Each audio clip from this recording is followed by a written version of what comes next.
영업을 하다 보면 이런 순간이 있습니다. 상담 분위기도 좋았고 고객이 네, 너무 좋아요 라고까지 말했는데 막판에 계약 버튼은 누르지 않는 순간 발길은 매장까지 와 있고 장바구니엔 상품이 담겨 있는데 결제는 끝내 진행되지 않습니다. 분명 마음이 움직였는데 왜 계약은 안 할까? 사실 고객이 계약하지 않는 데에는 단순한 거절이 아니라 대부분 공통된 4가지 이유가 숨어 있습니다. 그 4가지 이유 궁금하지 않으신가요? 이번 영상에서는 그 4가지 심리 장벽을 하나씩 짚어보고 현장에서 바로 쓸 수 있는 대화 스크립트와 액션 플랜을 구체적으로 드리겠습니다. 민지 나이스. 첫 번째는 확신 부족입니다.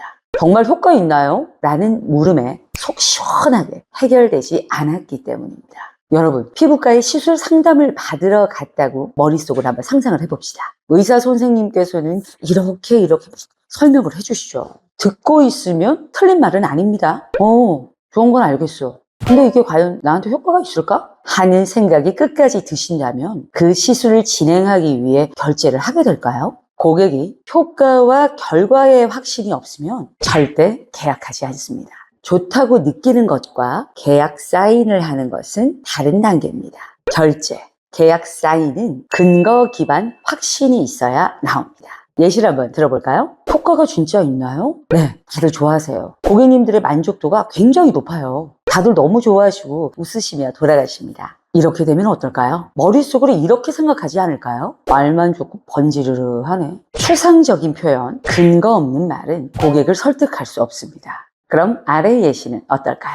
효과가 진짜 있나요? 네, 지난달 도입한 A사는 3개월 내 재구매율이 22.7% 상승했습니다. 같은 업종 사례 보고서 2페이지를 한번 보여드릴게요. 고객사 담당자 후기로는 이러이러한 것들이 있습니다. 이러면 어떠세요? 좀 더 마음의 장벽이 열리지 않을까요? 그렇죠. 근거가 있고 사례가 있고 수치가 제시되니 뭔가 믿음직하게 느껴지죠.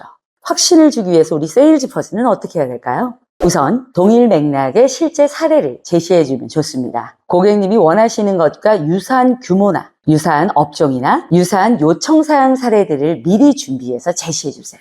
그리고 비포 애프터를 숫자와 함께 비교해주세요.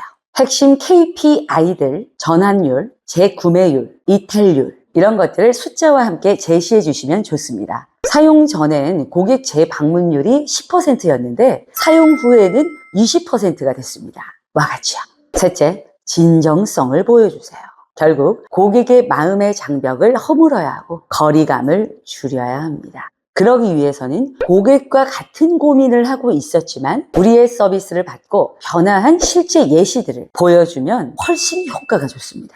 대표적으로 후기가 있겠죠. 고객이 보내주신 카톡, 직접 작성해주신 후기 이런 것들을 숨김과 편집 없이 현장에서 보여드리면 훨씬 더 계약 확률이 올라갈 겁니다. 넷째, 작게 체험해볼 기회를 주세요.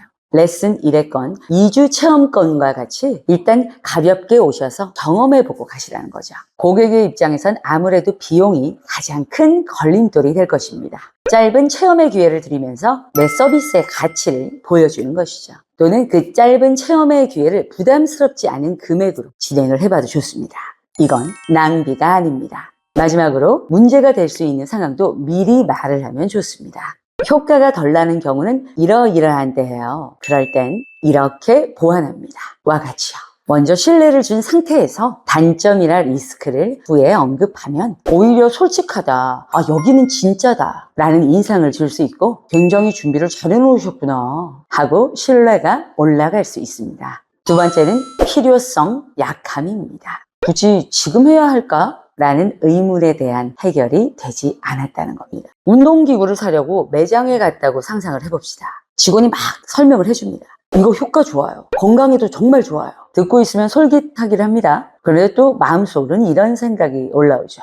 근데 좋은 건 알겠는데 지금 당장 꼭 사야 하나? 그냥 다음 달에 해도 되잖아. 네, 고객이 이런 생각을 하는 순간 계약은 멀어집니다. 필요하다라는 느낌이 없으면 사람은 언제나 결정을 미루게 되니까요. 자, 예시를 한번 들어볼게요. 좋긴 한데 나중에 해도 되지 않나요? 네, 그럼 생각해 보시고 연락 주세요. 이렇게 되면 어떻게 될까요? 10분의 1의 확률로 다른 곳도 갔다가 여기서 하는 게 제일 낫겠다 해서 연락을 주시는 고객님들도 계시겠죠. 근데 안 합니다. 고객 머릿속엔 귀찮으니까 나중에 라는 생각만 남습니다. 그럼 이런 대화는 어떨까요? 좋긴 한데 나중에 해도 되지 않나요? 고객님, 이번 달 안에 계약하시면 설치비와 교육비가 무료입니다. 다음 달부터는 정상 요금이 붙습니다. 지금 하시는 게 훨씬 이득이세요. 어떤가요? 지금 해야겠다라는 이유가 확실히 보이죠? 자, 그럼 필요성을 주려면 어떻게 해야 할까요? 우선 지금 안 하면 손해본다는 걸 보여주세요. 다음 달부터 가격 인상 예정입니다. 이번 달까지만 지원금이 있습니다. 와 같이요. 대신 너무 강하게 강요하시면 역효과가 나니 가볍게 말씀을 드린다는 느낌으로 권유를 해봅시다. 그리고 세일즈 전 기간 한정 혜택을 준비하세요. 설치비 무료, 교육비 면제, 사은품 제공 같은 것들이죠. 단 억지 혜택 말고 실제 도움이 되는 걸로 준비하셔야겠죠? 마지막으로 구체적인 일정을 제안하세요. 그럼 다음 주 화요일에 설치 일정 잡아드릴까요? 와 같이요. 이렇게 날짜까지 나오면 나중에 라는 생각을 줄일 수 있습니다. 결국 핵심은 이겁니다. 고객이 언젠가는 하겠지 라는 생각을 지금 해야 하네? 라는 생각으로 바꾸는 것. 그 한 끗 차이가 계약을 성사시킵니다. 세 번째는 비용 부담입니다. 너무 비싼 것 같아 라는 생각이 해결되지 않았습니다. 카페에서 원두 머신을 산다고 상상을 한번 해보세요. 점원이 이렇게 말합니다. 이건 비싸지만 품질이 좋아요. 듣고 있으면 맞는 말 같지만 여전히 비싸다는 생각이 안 사라집니다.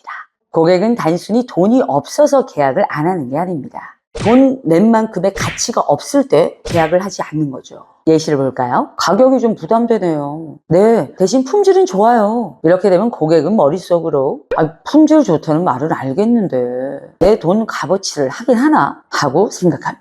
그럼 이런 경우는 어떨까요? 가격이 좀 부담되네요. 맞습니다. 그런데 현재 매장에서 매달 원두 비용으로 200만 원 정도 쓰고 계시죠? 이 기계를 쓰시면 한 달에 약 50만 원이 절감됩니다. 계산해보면 4개월이면 본전을 뽑으시고 그 뒤부터는 오히려 이익이세요. 이렇게 말하면 어때요? 비싸다는 생각은 좀 줄어들고 오히려 이득이네? 라는 생각으로 바뀔 확률이 높아지지 않았을까요? 이렇게 비용 부담을 줄이기 위해선 절약되는 돈을 체감할 수 있도록 설명을 해보는 겁니다. 매달 50만 원 절약, 1년이면 600만 원이 절약됩니다. 이런 식으로 구체적인 계산을 해주면 좋습니다. 그리고 투자라는 느낌과 보수적으로 계산해도 이득임을 보여주세요. 이건 지출이 아니라 투자입니다. 최소한으로 계산해도 6개월 뒤에 회수되고 그 다음부터는 수익으로 돌아옵니다. 와 같죠. 안전망을 보여주면 고객은 안심할 확률이 높습니다. 즉, 고객이 듣고 싶은 건 비싼 건 맞지만 결국 남습니다. 그 이상의 가치를 합니다. 라는 메시지입니다. 가격을 방어하는 게 아니라 가치를 증명하는 게 핵심이죠. 네 번째는 신뢰 부족입니다. 이 회사 믿어도 될까? 해결되지 않았다는 거죠. 보험 상품 상담을 받는다고 가정을 해볼게요. 상담원이 문제 생기면 괜찮습니다. 걱정 마세요. 라고만 말한다면 어떨까요? 솔직히 불안하지 않으세요? 사실 계약은 상품 자체보다도 사람과 회사에 대한 신뢰가 있어야 맺어집니다. 아무리 좋은 상품이라도 이 팀, 이 회사 믿을만한가? 가 해결되지 않으면 계약은 성사되지 않아요. 예시를 들어보겠습니다. 혹시 문제 생기면 어떻게 되나요? 문제 안 생겨요. 저희가 잘해서요. 이렇게 되면 고객은 오히려 더 불안한데? 라는 생각을 할 가능성이 높습니다. 그럼 이런 대화는 어떨까요? 혹시 문제 생기면 어떻게 되나요? 네, 고객님. 혹시 문제가 생길 경우를 대비해 3가지 절차가 마련되어 있습니다. 먼저 가벼운 오류가 발생됐을 때입니다. 예를 들어 홈페이지 로그인 오류나 단순 결제 오류 같은 경우는 4시간 안에 원격으로 해결해드리고 중간 수준의 문제, 가령 배송 지연이나 시스템 일부 기능이 멈춘 경우 같은 사례가 있을 수도 있는데 이럴 땐 24시간 안에 전담팀이 직접 조치합니다. 또한 전산 전체 다운, 고객 개인정보 유출과 같은 심각하고 큰 사고가 생기면 즉시 임원급 대응팀이 투입되고 전담 한 라인을 통해 1시간 안에 보고 대응 절차가 시작됩니다. 그리고 참고로 지난 1년 동안 실제 고객 불만 접수 건수는 전체의 1%도 되지 않았습니다. 어떤가요? 구체적인 예시와 시간까지 제시하니 훨씬 신뢰가 가지 않나요? 고객은 일이 생겨도 이미 시나리오별 대책이 있구나 라고 느낍니다. 네, 정리해 보겠습니다. 신뢰를 주려면 어떻게 해야 할까요? 첫째, 문제 발생 시 절차를 미리 알려주세요. 문제가 생기면 24시간 이내에 처리됩니다. 와 같이 구체적인 시간과 프로세스를 알려주는 게 포인트입니다. 둘째, 다른 고객의 경험을 연결해 주세요. 실제로 쓰고 계신 고객님이 계십니다. 원하시면 통화 연결도 해드릴 수 있어요. 와 같은 말이 가능하겠죠? 다른 고객의 말은 최고의 신뢰 보증서입니다. 셋째, 작은 약속부터 지켜주세요. 아주 기본적인 것이죠. 하지만 이 기본에서 신뢰를 만들게 됩니다. 자료를 약속한 시간에 보내기, 맞춤법 지키기, 이런 사소한 것들이 쌓여 큰 신뢰로 이어집니다. 이 회사 믿을 수 있겠다라는 느낌이 생길 때 계약이 이루어집니다. 인생이 변하는 스피치, 민지 나이스. 여러분, 고객이 계약하지 않는 이유의 대부분은 이번 영상에서 말씀드린 4가지라고 보시면 됩니다. 세일즈의 본질은 고객을 억지로 설득하는 것이 아닙니다. 고객 스스로 이게 맞는 선택이구나 하고 느끼게끔 장벽을 하나씩 치워주는 것입니다. 이번 영상에서 소개한 대화와 액션 플랜을 기억해 주셨다가 현장에서 제품과 서비스와 고객에 맞게 한번 적용해 보세요. 좋다고 했는데 왜 계약은 안 하지? 라는 답답한 순간이 줄어들고 마지막 계약서에 사인을 하는 확률, 결제를 하는 확률이 훨씬 높아질 겁니다. 세일즈 영업을 하시는 여러분의 현장이 더 단단해지기를 응원하겠습니다. 다음에 더 좋은 내용을 함께 하겠습니다. 오케이, 나이스 최고.